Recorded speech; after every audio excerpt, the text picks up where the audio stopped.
কেউ যদি 20 বা 30 বছর আগে যে টাকা ঋণ নেয় সেটি 20 বা 30 বছর পর হিসাবে পরিশোধ করে, কারণ 20 বা 30 বছর পর টাকার মূল্য এক থাকে না, সেক্ষেত্রে শরিয়ার বিধান কি? গুরুত্বপূর্ণ আরেকটি প্রশ্ন। এই প্রশ্নের উত্তর জানার আগে আমাদের বোঝা দরকার, কুল্লু কারজিন জাররা নাফআন ফাহুয়া রিবা। ইসলামী ফিকহের একটা মূলনীতি আছে, যেই কোনো লোন, এটার বিপরীতে যদি আপনি কোনো মুনাফা নেন, লোনের বিপরীতে মুনাফা নেন, সেটা সুদে পরিগণিত হয়। লোনের বিষয়টাতে শরীয়ত আমাদেরকে নির্দেশ করেছে তুমি লোন দিবা আল্লাহর কাছ থেকে বিনিময় পাওয়ার আশায়। আমরা তো এখন এমন স্বার্থপর হয়েছি যে থুতু ফেলতেও চিন্তা করি যে কোন জায়গায় ফেললে আমার স্বার্থটা রক্ষা হবে। এতটা আত্মকেন্দ্রিক এবং এতটা স্বার্থপর আমরা হয়ে গেছি, পৃথিবীটা সেভাবে ডিজাইন হয়ে গেছে। তো এই মুহূর্তে আমরা কেউ স্বার্থের বাইরে কিছু করি না, কিন্তু শরীয়ত আমাদেরকে নির্দেশ করেছে তুমি যদি কোনো মানুষকে লোন দাও, কোনো কোনো ক্ষেত্রে দান করার চাইতেও লোন দেওয়ার সওয়াব বেশি হয়। একটু প্রশ্ন উঠতে পারে কিভাবে সেটা? দান করা মানে তো একটা মানুষকে একসাথে দিয়ে দেওয়া, আর লোন দেওয়ার মানে কি আবার রিটার্ন নেব সেই চিন্তা থেকে দেওয়া। তো একসাথে দিয়ে দেওয়ার চাইতে রিটার্ন নেওয়ার চিন্তা কিভাবে উত্তম হতে পারে? এর উত্তর হলো, আপনি কাউকে 10 টাকা ডোনেশন করেছেন, দান করেছেন, এই লোকটার এই 10 টাকা না হলেও তেমন কিছু আসে যায় না, আর এর বিপরীতে একজন মানুষ 10 টাকা লোন দিলে তার বিরাট উপকার হবে, এরকম ব্যক্তিকে 10 টাকা লোন দিয়েছে, তাহলে এই 10 টাকার লোন ওই আগের 10 টাকার দানের চাইতে বেশি সওয়াবের হবে, কারণ তার উপকারটা বেশি হয়েছে এর মাধ্যমে। এখন কথা হলো, লোন দিয়ে যেহেতু বেনিফিট নেওয়া যাবে না, 30 বছর আগে আমি 5,000 টাকা লোন দিয়েছি, এখন 30 বছর পরে আপনার মূল্যস্ফীতির কারণে, মুদ্রাস্ফীতির কারণে আমাদের সেই 5,000 টাকার ভ্যালু আর 5,000 টাকা নেই, সেই 5,000 টাকার ভ্যালু এখন নেমে সেটা অনেকটা 500 বা 1,000 টাকায় পরিণত হয়েছে। এখন যিনি লোন নিয়েছেন তার কাছ থেকে আমি বেশি দাবি করতে পারবো কিনা? উত্তর হলো না। প্রশ্ন হলো, আমি যদি বেশি দাবি না করি তাহলে আমি ক্ষতিগ্রস্ত হলাম। আমি দিয়েছি 5,000 টাকা, কিন্তু আমি যে টাকা পাচ্ছি এখন 30 বছর পর সেটার ভ্যালু 500 বা 700 বা 1,000 টাকার বেশি না, বা 2,000 টাকার বেশি না। তাহলে আমি দিলাম 5,000 টাকা, আমি পাচ্ছি 1,500 2,000 টাকার সুবিধা, তাহলে আমার লস হলো? উত্তর হলো, আপনার বাহ্যিক দৃষ্টিকোণ থেকে লস হলো, কিন্তু আপনি সুদকে আল্লাহ হারাম করেছেন, সেজন্য হারামকে ডিনাই করেছেন।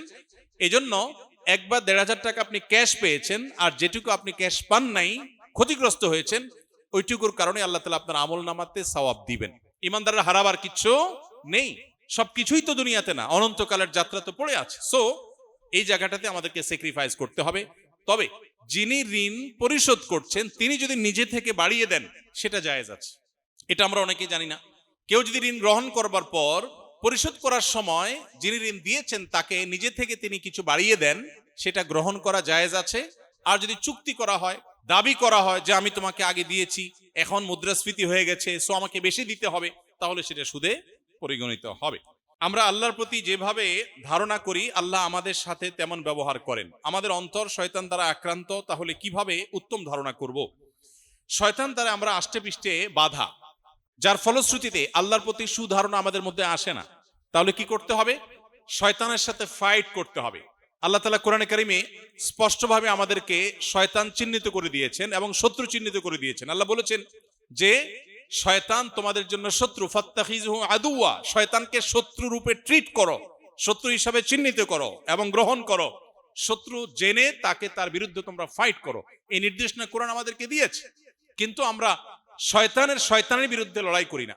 যে ভাই প্রশ্ন করেছেন, আমি বলতে চাই আল্লাহ তাআলা আমাদেরকে কোরআনে শিখিয়েছেন শয়তান থেকে পানাহ চাওয়ার, আউযু বিল্লাহি মিনাশ শাইতানির রাজীম।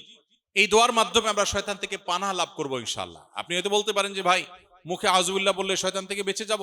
হ্যাঁ, এখন ভয়েস কমান্ডের পৃথিবী, এখন এটা বোঝার আগের মতো কঠিন না, এখন অনেক ইজি হয়ে গেছে। এখন আমি মোবাইলকে হাই শ্রী কলমুখ বললে সে সাথে সাথে কল দিচ্ছে। এখন আমি এসিকে কমান্ড করলে এসি চলছে, আবার কমান্ড করলে বন্ধ হয়ে যাচ্ছে। আমি কমান্ড করলে গাড়ির দরজা খুলছে, আবার দরজা লক হচ্ছে। আমি কমান্ড করলে অনেক কিছু হচ্ছে। মানুষের ভয়েস কমান্ড দিয়ে পৃথিবীর অনেক কিছু এখন হয়। তাহলে কোরআনের আয়াত পড়ে, আল্লাহ তাআলার শেখানো দোয়া পড়ে আমার অনেক কিছু হওয়ার বিষয়টি এখন বোঝা অনেক ইজি। একসময় সাহাবীদের জন্য বোঝা কঠিন ছিল, এখন বোঝা অনেক ইজি হয়ে গেছে। সো শয়তানের সাথে ফাইট যদি করি, আল্লাহর কাছে পানা চাই। আর শয়তানের যে পদাঙ্ক আছে, আল্লাহ কোরআনে বারবার করে বলেছেন শয়তানের পদাঙ্ক অনুসরণ করো না। শয়তান আমরা দেখি না, শয়তানকে আমরা শুনি না, অথচ কোরআনে আল্লাহ বলেছেন আদুউম মুবিন। শয়তানের ব্যাপারে আল্লাহ বলেছেন শয়তান হলো স্পষ্ট এবং প্রকাশ্য শত্রু। ইন্টারেস্টিং বিষয়, বহু শত্রু আমাদের আছে দুনিয়াতে, মানুষ হিসাবে অনেকে শত্রুর ভূমিকা অবতীর্ণ হয়, বাট যেই শত্রুর জীবনে চেহারাই দেখিনি, যেই শত্রুর সাথে কোনোদিন সরাসরি সাক্ষাৎই হয় নাই, আল্লাহ বলছেন সে হলো প্রকাশ্য শত্রু। শয়তান কি গোপনে আছে না প্রকাশ্যে আছে? গুপ্ত। শয়তান কি গুপ্ত না সুপ্ত নাকি প্রকাশ্য? সে গুপ্ত, অস্পষ্ট, অপ্রকাশ্য।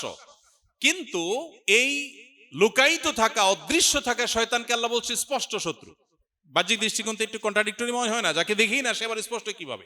এর উত্তর হলো যে শয়তানের অস্তিত্ব যদিও লুকায়িত, শয়তানের শয়তানি প্রতি মুহূর্তে মানুষ ফিল করতে পারে, অনুভব করতে পারে, দেখতে পারে।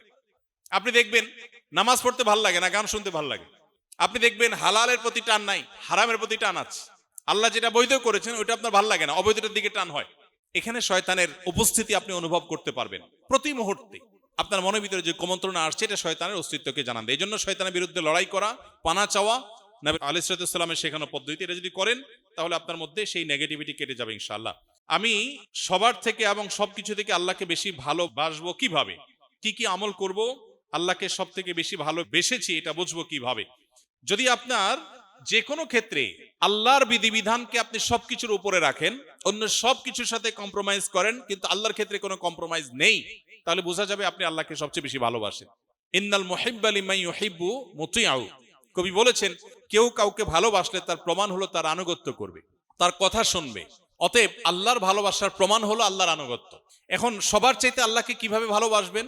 সবার চাইতে আল্লাহকে বেশি ভালোবাসার জন্য আপনার মধ্যে ঈমান এবং তাকওয়ার বীজ বপন করতে হবে। আপনি যত বেশি মুত্তাকি হবেন, যত বেশি আল্লাহ ভীরু হবেন, যত বেশি আল্লাহর আদেশের অনুগত হবেন, তত বেশি আপনি দুনিয়াতে সুখ অনুভব করবেন। সুখ আল্লাহ তাআলা পৃথিবীর প্রাচুর্যে রাখেননি। আমরা পৃথিবীর প্রতিটা মানুষ মনে করি যে অনেক প্রাচুর্যে সুখ আছে। যাদেরকে আল্লাহ প্রাচুর্য দিয়ে দিয়েছেন তারা ফিল করেছেন যে এখানে আসলে সুখ নেই। মরীচিকার মতো দূর থেকে মনে করেছি সুখ এখানে, এবং 7 সমুদ্র 13 নদী পেরিয়ে সেই প্রাচুর্য অর্জন করবার পর মানুষের অনুভব হয় কই এখানে তো কোনো সুখ দেখছি না। আদতে আল্লাহ তাআলা সুখ রেখেছেন শুধুই আল্লাহর দাসত্বের মধ্যে। কেউ যদি পরিপূর্ণভাবে মুসলিম হয়ে যায়, আল্লাহ তাকে যে মানসিক সুখ দিবেন এটা পৃথিবীর সমস্ত প্রাচুর্যের মালিক হয়েও মানুষ অর্জন করবে না। এই জন্য আল্লাহর প্রতি ভালোবাসা অর্জন করবার জন্য আল্লাহর জন্য নিজেকে সঁপে দেন। বাস আপনি আল্লাহর ভালোবাসা সবচেয়ে বেশি অর্জন করতে পেরেছেন, সেটি আপনি নিশ্চিন্তে নির্দ্বিধা আপনি নিজের ব্যাপারে ধারণা করতে পারেন। এবং এটি যখন হবে তখন দেখবেন আমার মা অসন্তুষ্ট, বাবা অসন্তুষ্ট, আমার সার্কেল অসন্তুষ্ট, বন্ধু বান্ধব অসন্তুষ্ট, দেশের মানুষ অসন্তুষ্ট, দুনিয়ার মানুষ, সমাজের মানুষ অসন্তুষ্ট, ডাজ নট ম্যাটার। আমার আল্লাহ সন্তুষ্ট কিনা সেটা আমার কাছে গুরুত্বপূর্ণ। এই জায়গায় যেতে পারলে সে আসলে ভালো মুসলমান।